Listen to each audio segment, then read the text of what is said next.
नमस्कार, सीटीएन न्यूज देख रहे हैं आप। मैं आपके साथ अर्चना कौशल। बुलेटिन की शुरुआत करेंगे बड़ी खबर के साथ। इस वक्त के सबसे बड़ी खबर से करेंगे शुरुआत और उत्तराखंड से अपडेट आपको देंगे। पुष्कर सिंह धामी, जिनके चेहरे को लेकर लगातार सवाल पहले उठ रहे थे और अब पुष्कर सिंह धामी के नाम पर मोहर लग गई है। उत्तराखंड से बड़ा अपडेट। पुष्कर सिंह धामी जो कि मुख्यमंत्री पद के लिए जहां रेस में उनका नाम सबसे आगे चल रहा था, तो अब जो है नाम उनका चुन लिया गया। शपथ ग्रहण समारोह होगा। तो बड़ा अपडेट आपको देते हैं। उत्तराखंड में पुष्कर सिंह धामी के नाम को लेकर लगातार चर्चाएं हो रही थी।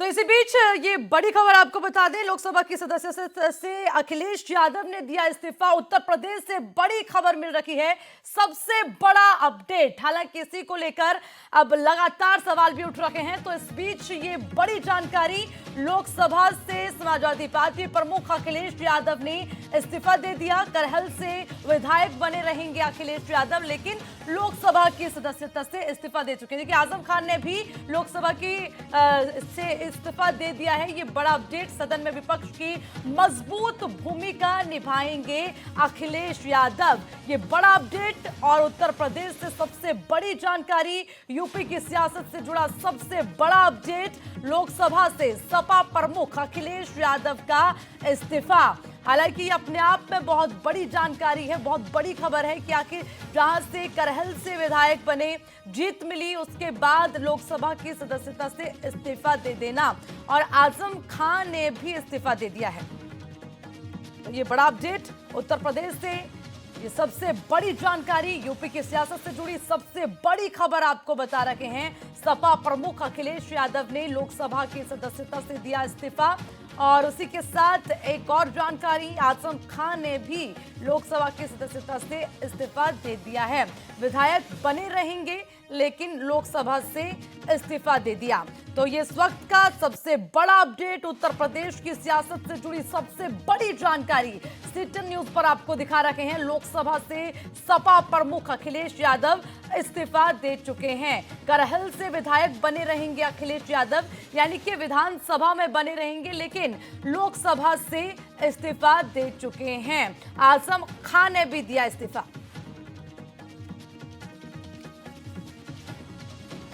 तो लोकसभा पद से सपा प्रमुख अखिलेश यादव का इस्तीफा। अखिलेश यादव ने लोकसभा की सदस्यता से इस्तीफा दिया।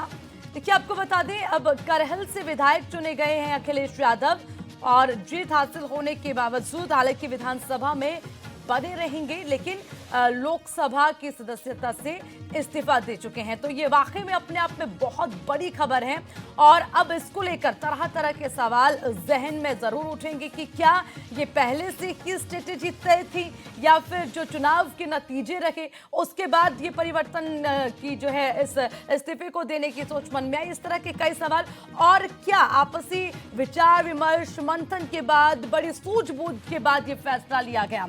तो बड़ा अपडेट, उत्तर प्रदेश की सियासत से जुड़ी सबसे बड़ी खबर आपकी टीवी स्क्रीन पर। सपा प्रमुख अखिलेश यादव ने लोकसभा सदस्यता से इस्तीफा दे दिया।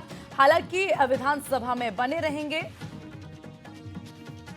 इसी खबर पर ज्यादा अपडेट के लिए लखनऊ से मेरे सहयोगी विनोद कुमार हमारे साथ जुड़ गए, उनसे पूरा अपडेट लेंगे।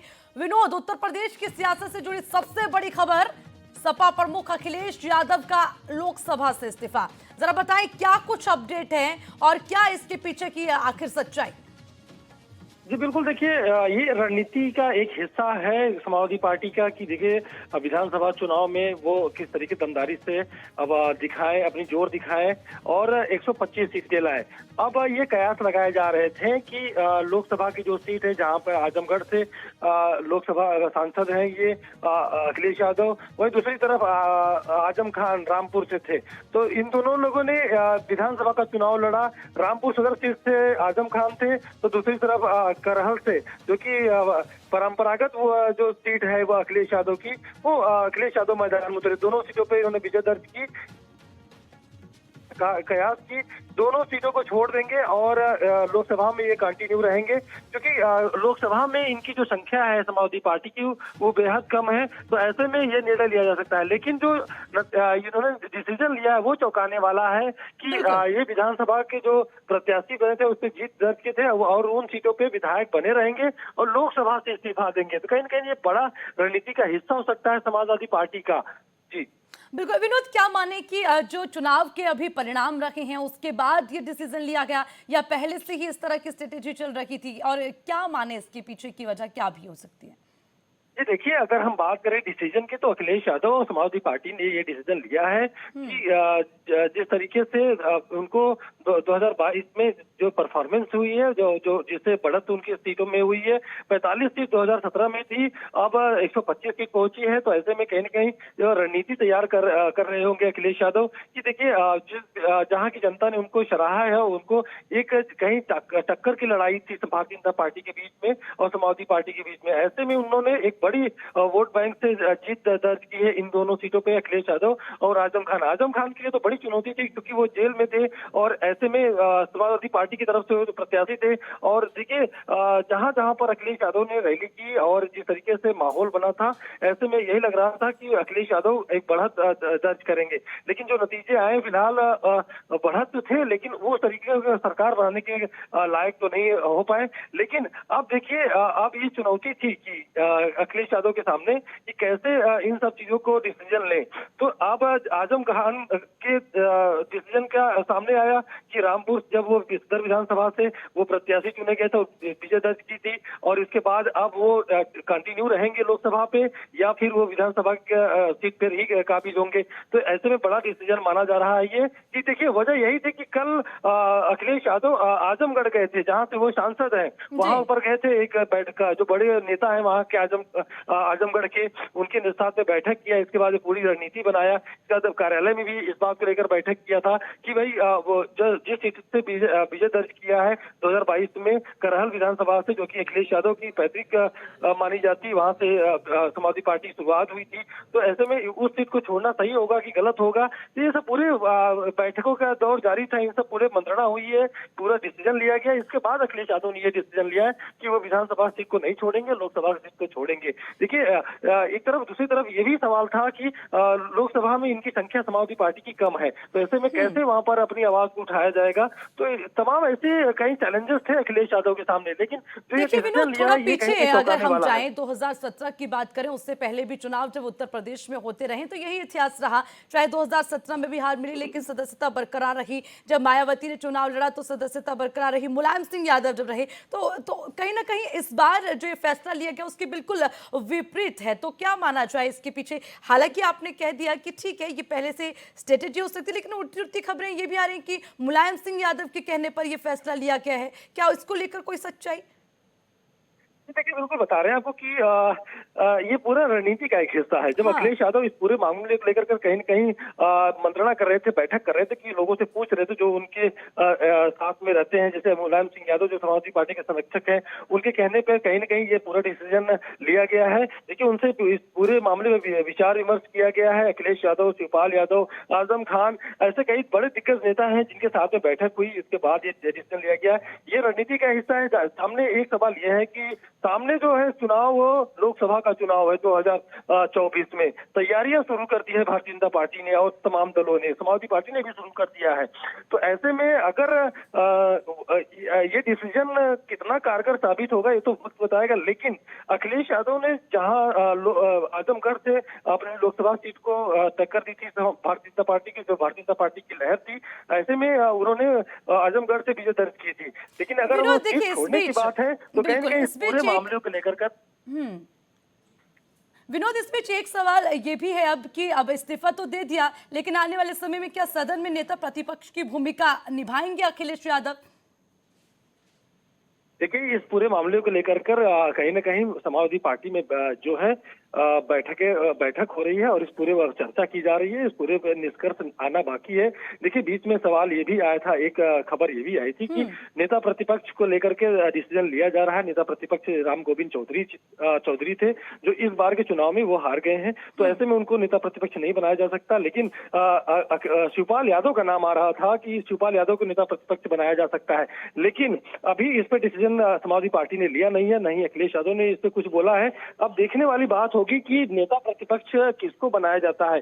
अब अखिलेश यादव ने विधानसभा अगर चुना है, विधानसभा की सीट को पे बरकरार रहने की चुना है, तो कहीं के इस बात को लेकर के ये सोचा जा सकता है कि नेता प्रतिपक्ष के रूप में हो सकता है अखिलेश यादव आए, या फिर कोई ऐसा नेता लाने की कवायद में है समाजवादी पार्टी, जो कहीं न कहीं समाजवादी पार्टी को ठीक से रिप्रेजेंट कर सके। जैसे नेता प्रतिपक्ष के रूप में राम गोविंद चौधरी पिछले 5 साल से लगातार समाजवादी पार्टी की आवाज उठाते रहे हैं, तो अब ऐसे में एक बड़े नेता की तलाश में है समाजवादी पार्टी, जो नेता प्रतिपक्ष बनाए। और कहीं न कहीं इस बात को लेकर के मंत्रणा चल रही है कि जो अहम कुर्सी है जो समाजवादी पार्टी में, जो जिम्मेदार कुर्सी है, उसको लेकर भी कहीं न कहीं समाजवादी पार्टी विचार कर रही है। जैसे प्रदेश अध्यक्ष हो या फिर महामंत्री हो, तमाम ऐसे जो पद हैं जो समाजवादी पार्टी को आगे बढ़ा सकते हैं, जो नेतृत्व करेंगे, तो उन सब सीटों को, उन सब पदों को लेकर के समाजवादी पार्टी लगातार मंथन कर रही है। कहीं कहीं इस पूरी चुनाव की रिजल्ट को लेकर के जो नेता जो अपने भूमिका निभा रहे थे, उनको लेकर भी समीक्षा चल रही समाजवादी पार्टी में। अखिलेश यादव हो या फिर मुलायम सिंह यादव हो, और जो भी बड़े नेता हैं समाजवादी पार्टी के, जो विचारक हैं, उनसे भी अखिलेश यादव मिल रहे हैं और इस पूरे डिसीजन को लेने के लिए कहीं न कहीं सोच रहे हैं। विनोद, शिवपाल यादव का आपने जिक्र किया कि वो भी दूसरा नाम हो सकता है, लेकिन उसके अलावा अगर खुद मोर्चा नहीं संभालते अखिलेश यादव या शिवपाल यादव के अलावा और कोई नाम इस रेस में शामिल किए जा सकते हैं? कोई बड़ा चेहरा जिसको कहीं ना कहीं जिम्मेदारी देने के लिए समाजवादी पार्टी विचार करे? जी देखिए, नामों की तो संख्या बहुत बड़ी है समाजवादी पार्टी में, क्योंकि समाजवादी पार्टी में अहमद हसन थे जो अब नहीं रहे, लेकिन उनके अलावा भी ऐसे कई वरिष्ठ नेता हैं जो समाजवादी पार्टी में पिछले कई बार से उनके मुलायम सिंह के जमाने से समाजवादी पार्टी के साथ में चले, चाहे वो विपक्ष में रहे हो चाहे सरकार में रहो, तो वो हमेशा साथ देते। जैसे दुर्गा यादव है, आजमगढ़ से आते हैं, वो पिछले 25 साल से लगातार 6 बार से लगातार विधायक हैं वो, और ऐसे कई नाम हैं जो समाजवादी पार्टी के साथ में जुड़े रहे और समाजवादी पार्टी के लिए झंडा बुलंद करते रहे समाजवादी पार्टी का। तो ऐसे में अखिलेश यादव भी सोच रहे हैं कि कैसे अपनी पार्टी की जो है शाखा है उसको मजबूत किया जाए, और आगे जो 2024 की चुनौती है, इसके बाद भी जो आगे चुनौती, क्योंकि समाजवादी पार्टी एक बड़ा विपक्ष उभर कर सामने आया है। देखिए, क्योंकि 2012 से लेकर 2017 तक सरकार बनी, इसके बाद भारतीय जनता पार्टी ने सरकार बनाया। अब अखिलेश यादव को सरकार बनानी थी, क्योंकि मजबूती जो थी समाजवादी पार्टी की, जो तैयारियां दिख रही थी समाजवादी पार्टी के और अखिलेश यादव की, वो कहीं न कहीं असमंजस पैदा कर दिया था कि भारतीय जनता पार्टी की सरकार बनेगी या समाजवादी पार्टी की सरकार बनेगी। जो टक्कर थे इन्हीं दोनों दल के बीच में दिखाई दे रहे थे, क्योंकि अखिलेश यादव उन तमाम खामियों को लेकर मैदान में उतरे थे समाजवादी पार्टी, भारतीय जनता पार्टी की, जो कहीं न कहीं डायरेक्ट जनता के बीच में जा रहा था। तो ऐसे तमाम ऐसे मुद्दे थे जिसको लेकर अखिलेश यादव उतरे थे। अब बात रही कि जो नेता कौन सा होगा जो अहम कुर्सियों पर बैठाएंगे। अब इस बात को लेकर मंथन जारी है, अखिलेश यादव बैठक कर रहे हैं, और कहीं न कहीं इस बार कहीं न कहीं अखिलेश यादव मुलायम सिंह यादव से कहीं न कहीं पूरे बात को लेकर डिस्कस करेंगे और मंथन करेंगे, इसके बाद ही कोई डिसीजन लेंगे। देखिए, बीच में जब शिवपाल यादव का नाम आया था तो तभी कहीं न कहीं अखिलेश यादव इस बात को लेकर सोच रहे थे, तो वहीं से खबर लीक हुई कि हो सकता है कि प्रदेश अध्यक्ष या फिर नेता प्रतिपक्ष शिवपाल यादव को बनाया जाए। देखिए, एक मंच पर भी होली के जो समारोह था वहां पर भी अखिलेश यादव और शिवपाल यादव देखने को मिले थे। तो ऐसे तमाम ऐसे नेता हैं अभी भी जो इन तमाम जो अहम कुर्सियां हैं इसको लेकर कर मंथन अखिलेश यादव कर रहे हैं कि किसको दिया जा सकता है। बिल्कुल विनोद, देखिए इस्तीफा देने के बाद कई सारे सवाल अब यहाँ पर खड़े हो गए हैं, लेकिन इन सवालों के जवाब आगे की जो है किस तरह से स्ट्रेटेजी होगी उसके अनुसार होंगे। जो बैठक हो रही है उसके बाद क्या फैसला होगा वो भी देखना रहेगा। ठीक है विनोद, आप नजर बनाए रखिएगा, लगातार अपडेट आपसे लेंगे। शुक्रिया तमाम जानकारी के लिए।